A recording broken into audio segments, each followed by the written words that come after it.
মেয়েরা আসলে কি চায়? চলুন একটা গল্প শোনাই। একবার এক রাজা এক লোককে ফাঁসির আদেশ দিল। আর বলল, "তুই যদি আমাকে এটা বলতে পারিস যে মেয়েরা আসলে কি চায়, তাহলে আমি তোকে এই সাজা থেকে মুক্তি দেব। যা তোকে ১ বছর সময় দিলাম।" লোকটা কিছুটা খুশি হলো, ভাবলো ১ বছর সময়ের মধ্যে তো আমি এটার আনসার বার করেই ফেলবো।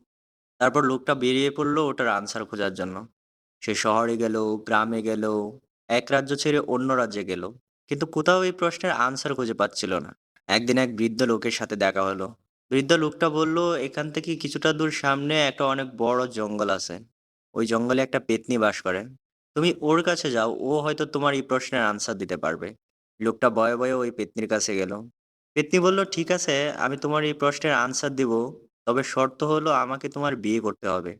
লোকটা ভাবলো, আমি যদি প্রশ্নের আনসার না দিতে পারি তাহলে তো আমাকে মরতে হবে। তার চেয়ে ভালো পেত্নীকে বিয়ে করে ফেলি।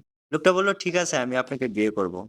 পেত্নী লোকটার কথা শুনে বলল, একবার বলাতেই তুমি আমাকে বিয়ে করার জন্য রাজি হয়ে গেলা? যাও, তোমার জন্য একটা অফার আছে। বিয়ের পর আমি ১২ ঘন্টা পেত্নী থাকবো, আর ১২ ঘন্টা সুন্দরী পরি সেজে থাকবো। লোকটা কিছুটা খুশি হলো। যাক, বিয়ের পর কিছুটা সময় তো আমার ভালো কাটবে। এবার পেত্নী আবার বলল, আচ্ছা, দিনে রাত্রে তো ২৪ ঘন্টা।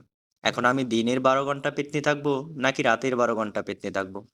লোকটা আবারও ভাবলো, ও যদি রাতে পেত্নী থাকে তাহলে আমার রাত খারাপ যাবে, যদি দিনে পেত্নী থাকে তাহলে আমার দিন খারাপ যাবে। ঘুরে ফিরে একই কথা। লোকটা বলল, আপনার ইচ্ছা, আপনার যখন ইচ্ছা আপনি তখন তাই করেন। পেত্নী এবার পুরোপুরি খুশি হয়ে গেল। বলল, তুমি আমাকে আমার ইচ্ছে মতো বাঁচতে বললা, যাও, আমি তোমার প্রতি এতটাই খুশি হয়েছি যে বিয়ের পর আমি ২৪ ঘন্টাই সুন্দরী পরি সেজে থাকবো। আর এটাই হলো তোমার সেই প্রশ্নের আনসার। আপনি হয়তো এখন ভাবছেন যে এটা ওই প্রশ্নের আনসার কিভাবে হয়। চলুন খুলে বলি। মেয়েরা আসলে তাদের ইচ্ছে মতো বাঁচতে চায়। তারা চায় তাদের কথাগুলো কেউ মন দিয়ে শোনুক। তাদেরকে স্বাধীনতা দেওয়া হোক। আপনি যদি কোনো মেয়ের ইচ্ছের মূল্য না দেন, তার স্বাধীনতা কেড়ে নেন, সে মেয়েটা যদি পরীর মতো সুন্দরীও হয়, তাহলেও সে আপনার সাথে পেত্নীর মতো আচরণ করবে। আর যদি আপনি কোনো মেয়ের ইচ্ছের মূল্য দেন, তার স্বাধীনতা দেন, তাকে তার ইচ্ছে মতো বাঁচতে দেন, আর সেই মেয়েটা যদি দেখতে খারাপও হয়, তবুও সে আপনার সাথে পরীর মতো হয়ে থাকবে।